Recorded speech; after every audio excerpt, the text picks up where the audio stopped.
ভেনেজুয়েলার রাজধানী কারাকাসে বেতন বৃদ্ধি ও সম্মানজনক পেনশনের দাবিতে রাস্তায় নেমেছেন শ্রমিক, অবসরপ্রাপ্ত চাকরিজীবী ও শিক্ষার্থীরা। তারা মিরাফ্লোরেসে প্রেসিডেন্ট প্রাসাদের দিকে অগ্রসর হওয়ার চেষ্টা করলে পুলিশের বাধার মুখে পড়েন। এতে পরিস্থিতি উত্তপ্ত হয়ে ওঠে।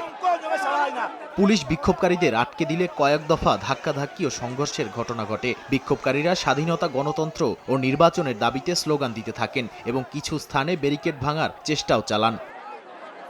দীর্ঘদিন ধরে কম মজুরি নিয়ে অসন্তোষ জমে আছে দেশটিতে। সরকারি খাতে অনেক কর্মী মাসে $160 আয় করলেও তা দিয়ে নিত্য প্রয়োজনীয় খরচ মেটানো সম্ভব হচ্ছে না। ন্যূনতম মজুরি 2022 সাল থেকে অপরিবর্তিত। এরই মধ্যে ভারপ্রাপ্ত প্রেসিডেন্ট দেলসি রদ্রিগেজ মে মাসে মজুরি বাড়ানোর আশ্বাস দিলেও পরিমাণ উল্লেখ করেননি। বিক্ষোভকারীরা বলছেন, সামান্য বৃদ্ধি নয়, প্রকৃত ক্রয় ক্ষমতা নিশ্চিত করে এমন বেতনই তাদের প্রধান দাবি। নাদিম মারজান, সময় সংবাদ।